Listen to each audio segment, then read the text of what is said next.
Hi, and welcome to Actors in Conversation. I am your host, Jenni Squair. Today I will be interviewing the beautiful Pamela Jones.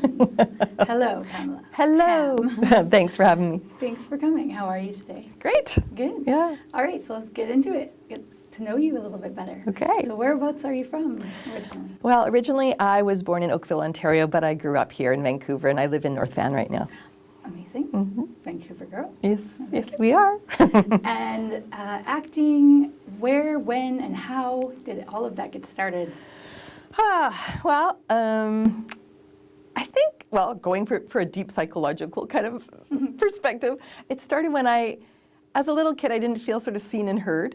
So I think I was always looking for somewhere to be seen and heard, the school choir or somewhere. And even then, you're kind of as part of a community. And so I think I went into theater to be out on stage and to have a voice. So even as young as 6 years old, I grew up in the 60s where people were, our family, we had little white gloves and both had matching dresses, and we were always kind of paraded around with our little patent shoes. And so it was a visual thing, but we never actually spoke. And it wasn't, my parents weren't bad parents or anything. It's just kind of the era that we were in. They played bridge, and the kids were kind of shuffled off to the side there. But so even as early as grade 1, I'm like, okay, there's a school play called The Dancing Doll Decides. I want to be the dancing doll. So I did, and I went and got that little role, and I still have the picture on my desk of me in the little tutu, being the dancing doll. And from there, just doing high school stuff, Little Mary Sunshine and Jesus Christ Superstar and all those things that you do in high school. And from there, went to UBC and got a degree in theater. And then from there, I ended up going to New York. My friend was working at Juilliard at the time. And I think it was maybe too much too fast. And I saw sort of the backstage part of theater, and it scared me a little. And I came back home. I thought, I'm not sure if I'm ready for the big stage, emotionally or whatever. And so I thought, well, what can I do? What can I do with my theater? And I thought, well, I'm going to go into television. So I take my check and I go over to BCIT and I stand at the wicket and I go, I'm here to sign up for television. And the woman looks at me and she goes, well, I'm sorry, we just got the last slots gone and it's full. And I went, well, what should I do now? She goes, well, we got radio. And I go, that sounds good. Okay, I can do radio. So I gave her back my check and that was it. So I went into radio and took 2 years of that and ended up working for a lot of radio stations in Vancouver. Yeah. Oh, it sounds like it was meant to be. Yeah, I guess so, but it was the most bizarre thing. It's like, It's full? Oh, what do I do? Here. Yeah, sure, that sounds great. I got to do something. Yeah, I got this theater degree. What am I going to do? Yeah. So, but it really does combine your theater and your acting. You do all that when you're on the air. You have to. You're telling stories or you're, voicing spots. You've got to be characters. So it took all my training and just morphed it into using my voice, which is what I wanted to do anyway when I was 6, right? Yeah, exactly. Yeah. And what is, with theater and film and television, what's your favorite part about it? Why do you love being on stage or being on set? I think it's the connection that you make with the audience. It's just feeling connected on such a deep level. Like we don't connect that way in real life, and especially when we're going through COVID, you're barely bumping elbows or whatever. So connecting with someone, not just hi, how are you, but connecting from a heart place. I work a lot in, a lot of community theaters in addition to doing professional work as well. And I love North Shore Community Theater. It's over off Hendry in North Van, tiny little places. Like, it was an old church, and then it became like it was a bunker, like a bomb shelter, and then it became this tiny little church, and they never tore it down. It's the middle of a residential area. There's like 60 seats, and they're all like this, and you can drink wine like this. And, but the actors were so close, like we're right there. So, I don't believe, like, some actors go out every night and they go, so-and-so's in the audience and so-and-so's in the audience, so-and-so. I'm like, you can't see them when you're acting. If you can see the people in the audience when you're acting, then you're not in your role. And it pisses me off, right? But at the same time, I love the closeness of the people, but I can never see their faces. I never want to see their faces because I don't want to see my aunt, my mom, my sister, hi, where'd it go? I don't want to see that. So that's how I always tell when I'm with people on stage. I'm like, God, you actually saw people? Damn, I thought you were better than that. I mean, that sounds judgy, and it is judgy, but I don't want them to. They should be anonymous blurs, So no, I just love the connection. Connection. Yeah, you have with your cast members the connection that you have with people. Yeah. You can have that on a set too, of course. You've got 150 people staring at you, but they've got a bunch of stuff that they're doing rather than listening to your every word, Right, it's not as intimate. Yeah, I like the intimacy of it. Yeah. For sure. Yeah. And what would you say your favorite character is that you played, or a couple characters? Well, I think Lettuce from Lettuce and Lovage, because she's on stage for the whole time, which was the first time I've ever had to kind of, hold a main role for that long. And she's British, so that's always a challenge when you're doing a different, dialect and stuff. Yeah. And she's very big and very, larger than life, I really love doing her. And I also like doing love letters. I did that with my partner, Bill Laurie. He and I have been together 16 years. And what I love about love letters, you're actually reading love letters, so you don't have to memorize the lines, which is really helpful. But there's just the two of us on stage, and we're reading love letters to each other. And it was just so neat to be doing it with my real life partner. Of course, at the end, the ending isn't a happy ending. So that part was sort of sad, being my real life partner. But it just felt just so fun, because that one, the audience is with you because there's nothing to look at. They're listening to you sharing your stories, right? And in some nights, I was in Deep Cove stage, and they're just leaning forward. I could feel them leaning forward like this, right? And it's just like, they're with me, they can hear what's going on here. Yeah. So I think that it's always about connection for me. So it's not so much about the role and how big the role is. Yeah. Did I make an impact? Did people believe me? Did I connect with the audience? If I did that, that's my favorite role. Yeah. Yeah. You walk away feeling like, yes. Yeah. Amazing. Yeah. And I know you're an amazing writer. Can we talk just a little bit about your writing and how you got into it? When did that all start, and some projects that you'd like to share with us? Sure. The writing kind of started when I was doing radio. So I worked at, a lot of the major stations in town, JRFM and Virgin Radio and all the big stations there. I was doing copywriting. And then I started writing for Knowledge Network. I wrote for Knowledge Network for 13 years. So a lot of their host shows where they come and ask for money. I know at least 7,000 different ways to ask for money. You have different ways. But it's not just give me money, it's tell me why, right? And share a story about why. So it was really a privilege and an honor to work with people like Vicki Gaboreau and the late Bill Richardson, who I just love. And they were just a great bunch of people. And so they seemed, and that's what I liked about it. It seemed like it was unscripted, the way they're talking to the audience, but it wasn't. I wrote the scripts. So I wrote them in order to be conversational, and then they would make them their own as well, right? So we would do 4 times a year? So all their campaigns. So I think I counted about 3,000 scripts that I'd written for Knowledge Network over the years. And then I got to be their voice for their promos, which I really enjoyed that as well. Because I'd written the scripts, it was so much easier to voice. So I enjoyed that. So, and then from there, I thought, I've always wanted to be a screenwriter. Still wanting to have a voice. And even at an older age, having a voice, I'm going to start. So I really only started screenwriting 4 years ago. And I had to teach myself, because I didn't go to school. I just took what I learned and I know about actors. Yeah. And I just had to get book after book and online to try to figure out the technical part, right? The final draft, how to set it up, how to format, all that kind of stuff. And so, that's what I've been doing. And I've been doing pretty well for just 4 years. So a baby beginner at my age, For sure. And do you have any projects coming out, or that you're working on? Yeah, well, I'm working on quite a lot right now. I have 2 film companies. One is Storymaker, which is my own company, and then I have Wolf Spirit Films, which is with my Indigenous writing partner Gordon Lovren, who I'm so blessed to be working with and learning about his culture. And he learns from me, I learn from him. We write, we fight, we hash out all of life's issues in our little kind of writing circle, the two of us, right? And then we take what we're having battles with and put it kind of into our scripts. And because we think, if we're having trouble kind of understanding each other on this plane, then maybe we need to put that into a story. So right now, the two of us have 3 documentaries on CBC Gem. One is called Beyond Human Power, and it's about the potlatch law. And I think a lot of people in Canada don't know about that, Indigenous people were not allowed by law to practice their cultural practices, to do dancing and singing for up to 50 years. Like from the late 1800s to 1951, it was illegal in Canada. People don't know that. We know about the residential schools, but we don't know about that. Right. So we brought that out, and we've had such good feedback from people. Dancers phone, they cry and say, I'm so glad someone told the story. So that really resonates for me, as really bringing that from an Indigenous culture to a white culture, saying, this happened You know, we got to look at this. So that's cool. That's on CBC right now. Wow. 2 other documentaries, short documentaries. The Blue Rose, which is the first thing that I directed for film. It was a short documentary about this wonderful woman in North Vancouver who went through 17 different foster homes, who had the most horrible of horrible things happen to her. And yet she uses mixed martial arts and boxing to kind of lift herself up and lift others up.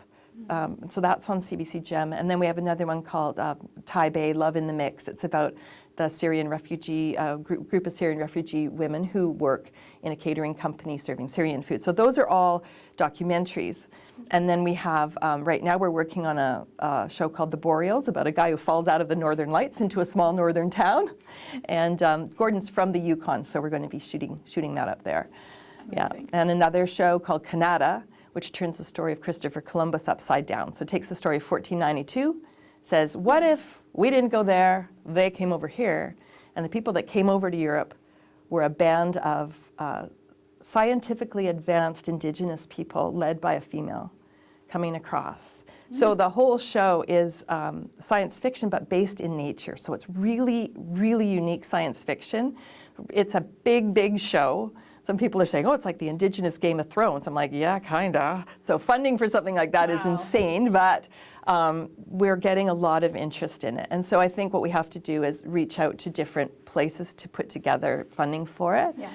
Gordon and I went to Berlinale this year, which is the big film festival and one of the biggest in the world in Germany, because Gordon was chosen by the German consulate here to go as to represent Canada based on this Canada that we presented to them, so that we could go and mix and match and, you know, try to find people. And so we're just in the process of that. I mean, shows take, someone told me 3 to 7 years to a lifetime to get to air. And I'm like, I'm not, we'll get, no, it does. It really does. You're like, It really does, yeah. Because I got to know who you are, and because I'm new to the biz, and Gord's background is documentaries for 30 years, but he's new to the sort of fictional world. He has to prove himself, as do I. Yeah. But we're starting to get known a bit for this kind of mixed genre that we're kind of creating. And hopefully we'll just keep pushing forward. We're getting a lot of traction. And the first film, I don't think I told you that the first film that we did together came in the top 10 at the Cannes screenwriting competition for a short film. And we're going to be shooting that actually with Lauren Cardinal, who's a very well-known Canadian actor. We're going to shoot the short, and then we've written a follow-up feature film that we're going to shoot as well. And we've got an executive producer that we met in Germany that's going to come on board for that. And that's going to be called Game Bone, based on this, and set in the world of stick gambling, which is in a crazy world that people don't know about either, an indigenous world of gambling where the stakes up in the north can be as high as $100,000 for a tournament. Wow. So yeah, so we want to introduce people to different worlds and different ways of being, and when you're mixing the indigenous and white world, how we connect together, how we're separate, how we can learn, and you know, just the reverence for nature, the reverence for elders. There's so much we can all share with each other.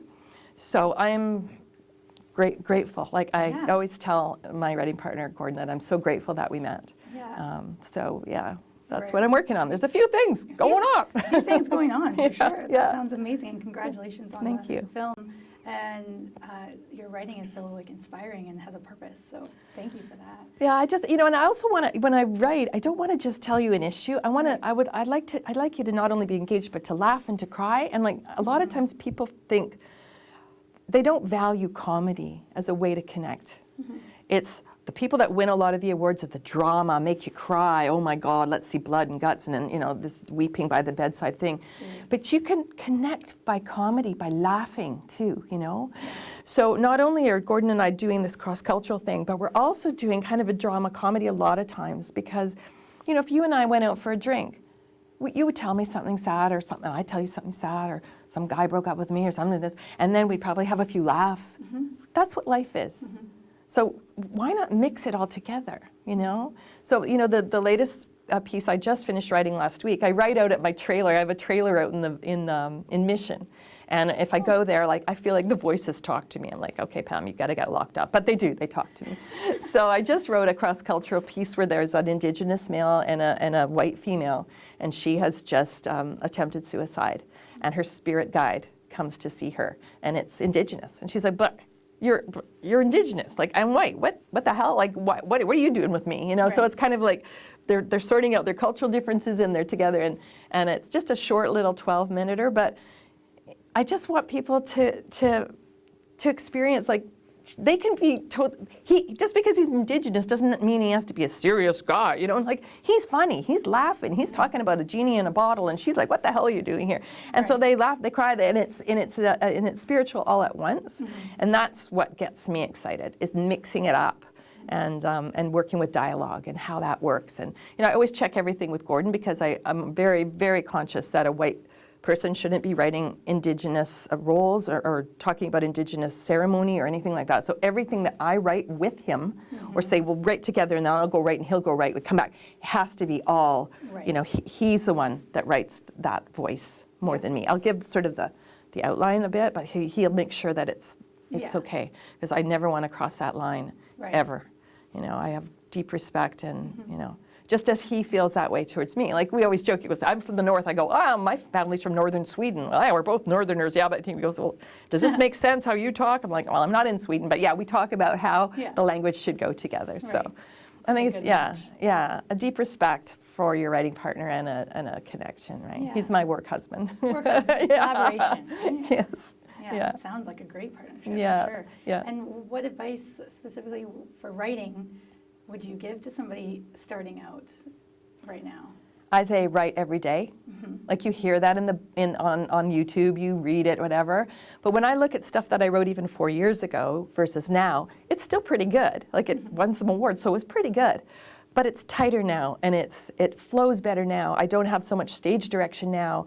I feel more confident in it. My characters, I just let them talk to me a bit more than try to control them. You know, let the voices speak to you. Most artists that you talk to, they don't write it, they channel it. Like, you know, you just sit there and get your hands on the keys and let the voices talk.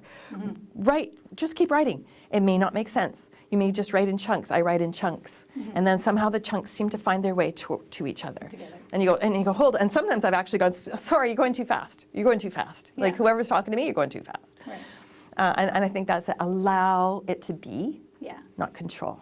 Gotcha. Yeah. That's great advice. That's the main thing. All right. And I'm just going to flip a little bit back to acting here. Casting.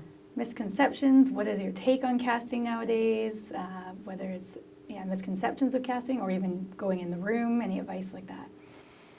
I think, well, I've done more of the casting end versus being in the room. I have been in the room too, which is, it's a crazy, crazy thing. Now it's so different because people are doing everything submissions online, right? So it's a little bit different. I think a lot easier than having to kind of suss each other out and look in them out. "Oh, she looks better than me," or "He looks better than me." And, "Oh my God, like, what are you doing here? Like, you're too old for this role," or "You're too young for this role," right? But from the casting director's perspective, it's being open, like, colorblind, gender blind. Who connects with the audience the best? Who brings it? Like, just who do I really feel like I'm listening to them? I hear their voice. I hear what they're trying to do. I see what they're trying to do. That's what I would say, is just be neutral, even though, because you can always, like, it depends what it is. Of course, if you're doing a big, you know, NBC show, you got to go with what's on the page. But maybe if you're doing an indie, I've been in places where they switched the gender. They go, "Well, we wanted a blonde, blue-eyed girl, and now all of a sudden we've got, you know, this young man," and what, you know, because it just worked. And they went, "Yeah, we can change it." You know, it depends what you're doing, of course. You know, that doesn't happen all the time. But if you're just starting out with indies and stuff, casting director, give them some options. Go, "These are the ones that you're thinking you want. How about, you ever thought of this? This would be good too." You know. Yeah. So I think it's just being open. Yeah, being open, being able to go in different directions. Yeah. And just play when you're in the room as an actor. Play. You know, the casting director, as we've heard before, wants you to win, because then their job is done. They found you. They're rooting for you. They're not the enemy. They're not the person you have to, "Please give me the job." Don't beg for the job. You know, just go, "Here I am. This is me. And if I don't fit in, that's okay. I'll fit in for the next one." Right? Just don't be hard on yourself, because it's a crazy business. Yeah. Don't count yourself out, right? Amazing. Any negative or positive things that you'd like to say about the Vancouver industry at all? I think the Vancouver industry is resilient. I think the Vancouver industry is going to find a way to make this COVID thing work. We're going to take care of each other a bit more on set, and not be so, I think generally, I think the sets I've been on, everyone's been very kind and loving, but I think you just have to be more collaborative. I'd like to see the star system just a little bit, so I don't like working with there's people who think they're better than the other people because they wouldn't be there if it wasn't for all the people, and I think that's not happening as much from what I've seen. My partner Bill drives for the movie industry. He and people in general have been really kind and nice and down to earth, and I think we have a great industry here, and we are generally supportive to each other. I like the fact that we have all these Facebook groups now where you can get on and somebody gets a part, you go, hey, way to go, I'm with Lucas Talent, and Lucas Talent will post, whoever's got a job that week, and Lucas Talent people don't go, hey, how come he got it and I didn't, or she got it and I didn't? They go, hey, way to go, right on, like good for you. And I think, well, that's a nice use of social media, right? It's just like, yes. Cheer, because you know what, next time they won't get it and you will. Yeah. And won't that be nice when they say good for you, Yeah, definitely. Now, I know that you're an amazing voiceover actor. So, can you tell us all about your voiceover acting and maybe give us a few voices and your favorites that you've done? Well, I don't do as much animation as some of the people in town. Like a lot of the great animation people, a lot of them work On the Mic. They run the school, like Dangerfield. He runs a school, and they're really specialized in animation. I've done animation. I've done a little role on Molly from Denali, which is a really sweet, very popular actually series on PBS, an Indigenous lead female, which is wonderful to see. And I played just, the lady at the farm fair that had, the pumpkin contest and stuff like that. So it was just one of the lifts. It was super fun to do. But my thing is mostly I do a lot of commercials, a lot of ESL training, and right now a lot of audiobook stuff. Yeah. And I guess what I'd say to people who are watching that are actors is get into the audiobook business. Okay. Set it up in your closet. You don't need to have a big studio. Now, during COVID, I wasn't going up to the studio, so my partner, Bill, built us a studio in our apartment. Because you can't, contravene all the rules for your apartment building, he built it almost like a sauna. It's a separate unit sitting in the middle of our office. So he's done all the acoustic foam and everything, so it's not contravening any rules or anything. Right. It's very tiny. If I brush the sides, I'd be like, oh, and I have to keep going out for air. But he built that, yeah. But you don't have to go that far. That cost about $2,000, which is actually not bad because he built it. It's cheaper, right? Most of them, if you have a booth, about $5,000. But if you've got a closet, if you've got a walk-in closet, push the clothes aside, put a carpet behind you, you've got a studio. So just, clap your hands if it echoes a bit, pad it with stuff, or, call me, I'll tell you how to do it. But you don't have to spend a lot. So if you're an actor and you're thinking, crap, I'm not working right now, what am I going to do for money? There's so much demand right now for audiobooks, so much. Like, I'm talking thousands of people looking for audiobook narrators. Wow. It's hugely time intensive. Yeah. Because you're going to be voicing it. For every hour that you're voicing, you're probably spending 4 to 5 hours editing. So you can think about the project. You got to love the project that you're in. Yeah. But what's fun as an actor is you are the narrator. So you're, like I always talk about engaging people from a heart level, bringing them in on the story. And that doesn't always mean being all soft and cushy. It's just connecting and really you're owning the story. But you're also going to be the characters in the story. So right now I'm doing a book called Where the Moon Has Been by Judith Lepore. 560 pages, 13 characters, plus me as a narrator. Sometimes the characters are fighting with each other, and I'm talking, this is a fantasy, so we're sword fighting, we're killing dragons, we're like, sorcerers are popping up, and I'm fighting with them myself. I'm the hero, now I'm this guy, and now I'm the, sorcerer down here. So you've got to be able to shift really quickly. Yeah. You also have to be able to read exactly what's on the page. You can't improvise, because it's a book. Yeah. And it's not written to be voiced. It's written to be read. So the challenge for actors is to make it sound like it was written to be voiced. Okay. Right? So they're not using contractions, especially in a fantasy. We'll go here. They go, we will go here. So how do you still honor the fantasy element of that formal language, but really make it sound like they're talking, right, and that they're engaged, and keeping your speed down. There's a coach called Pat Fraley. He's in the States. He's one of the top voice coaches, along with Scott Brick. And I encourage actors to look them up online because they give a lot of stuff away online, lots of tips and tricks.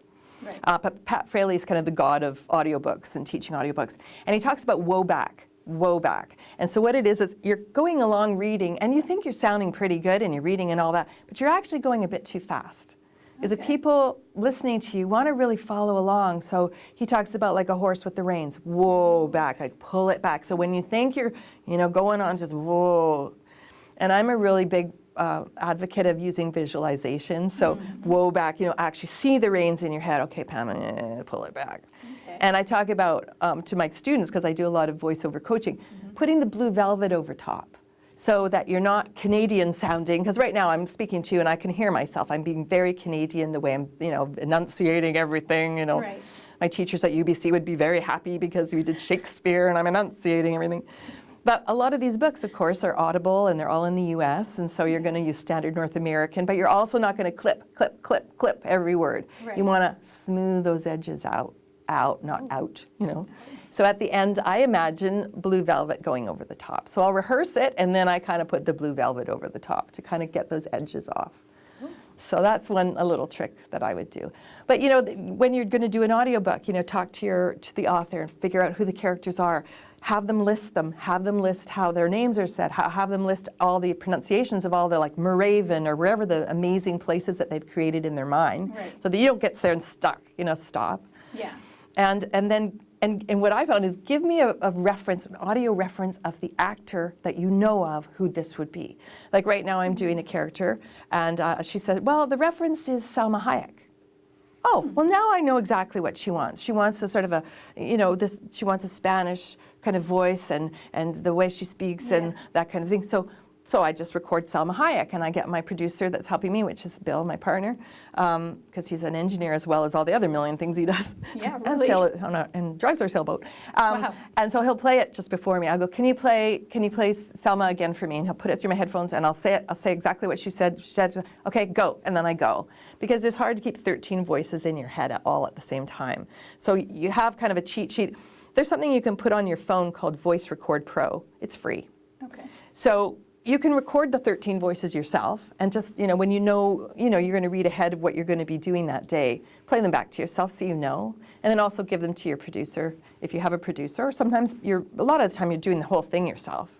Just make sure you don't get feedback from your phone, but play it, then record yourself, put it away, then record yourself. Because you just can't hold that inventory and still, go forward with the story. Yeah. You can't be thinking, oh shit, here comes Neela. I don't know what she sounds like, oh my God, and you can hear it in your voice, this terror as you approach the character that you have no idea what she's supposed to sound like.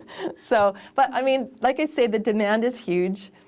If you're going to get auditions, why not be a voice actor in between auditions? You can be multitasking. There's also voices.com, you can be auditioning. They send you, if you sign up $300 a year or whatever it is, they send you auditions every morning in your inbox. Okay, bang off a few auditions before you go to your other audition. Right. And get a steady clientele. So there's lots of ways around the crisis that's happening right now, and you can use your creativity in such a wonderful way. It's you talk to voice actors, it's the hardest voice acting you'll do. I believe so, doing an audiobook.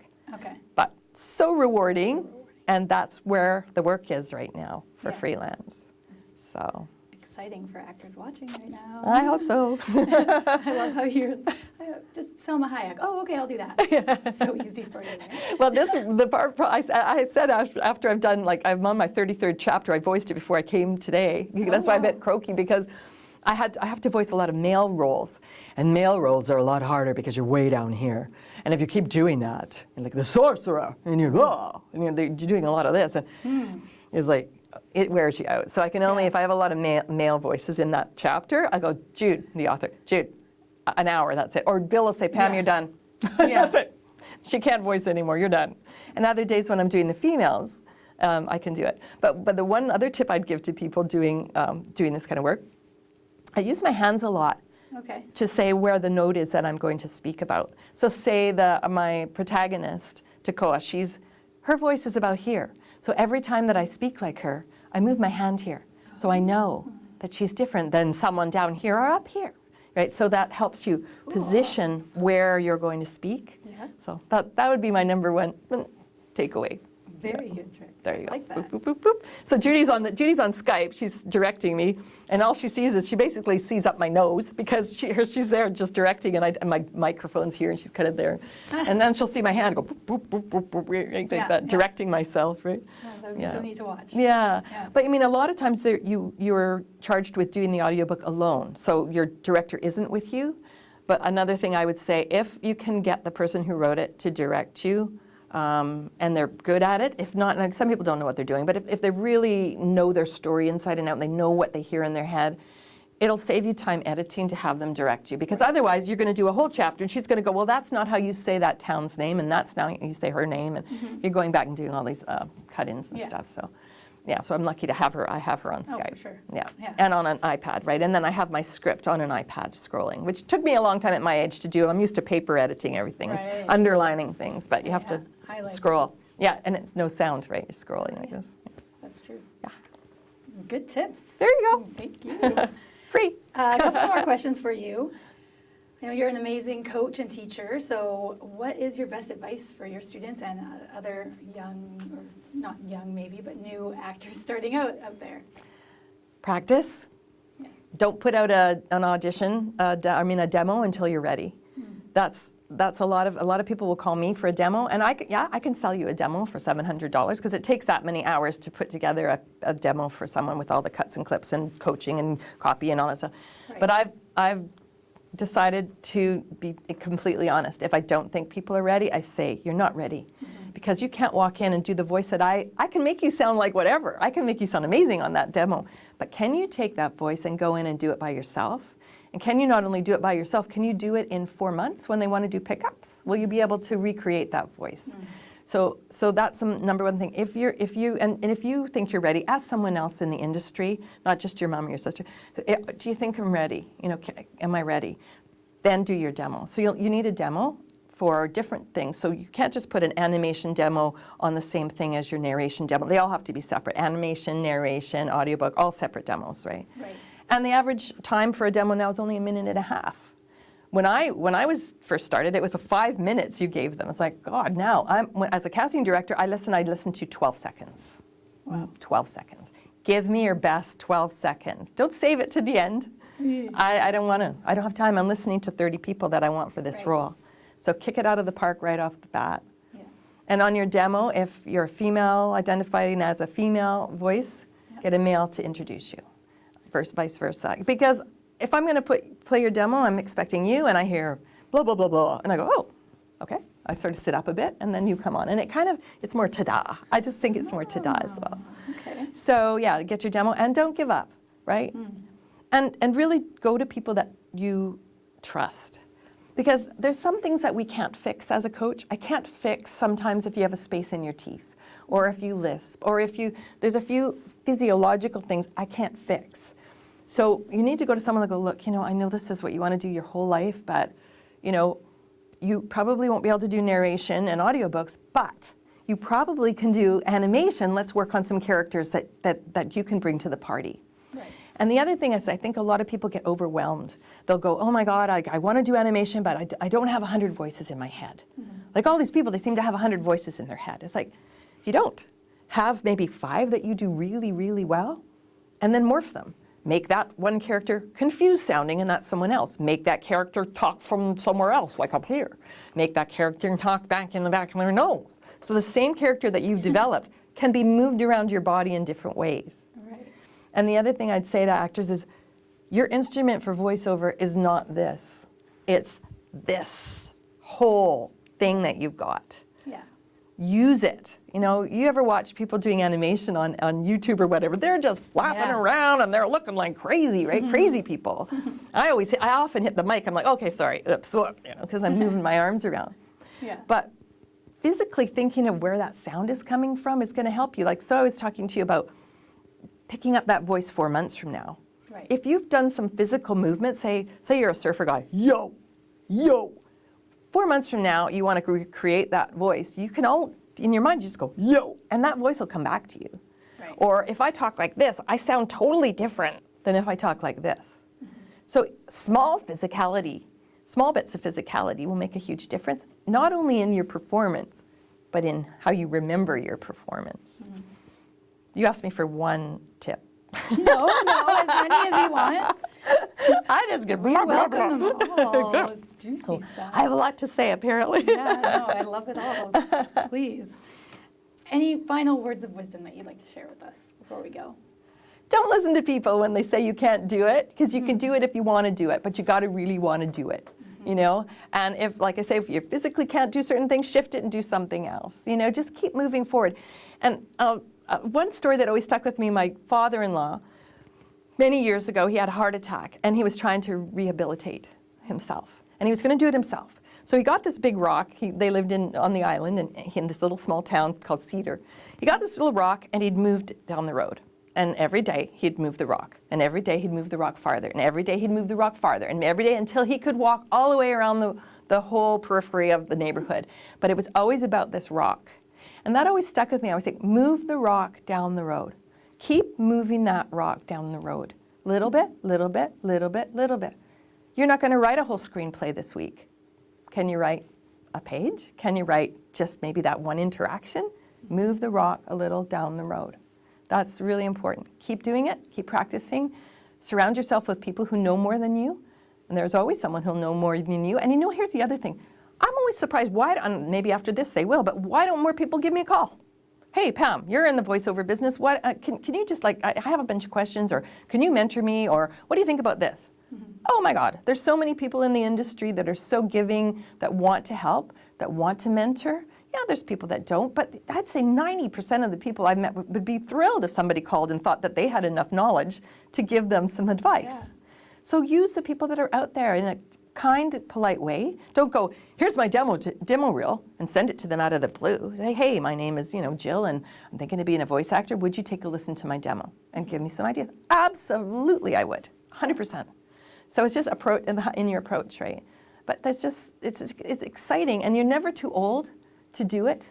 You can be too young because you can't read, but your parents can help you. But there's voice actors that are very young that are working right now. But there's always a role for you, always. And if not, make your own damn role. Write it yourself. Do your own podcast. Podcasts are massive. Do it. Don't sit around going, oh, my agent's not getting me work. Make your own. Make your own. Yeah. And always do it from your heart. Connect, Thank right? you, Pamela. Thank you for having me. Thank you for sharing all your wonderful stories and being vulnerable and just all the advice. Thank you so much. Pleasure. And thanks for watching, everyone. My name is Jenni Squair, and we'll see you next time on Actors in Conversation. Thanks.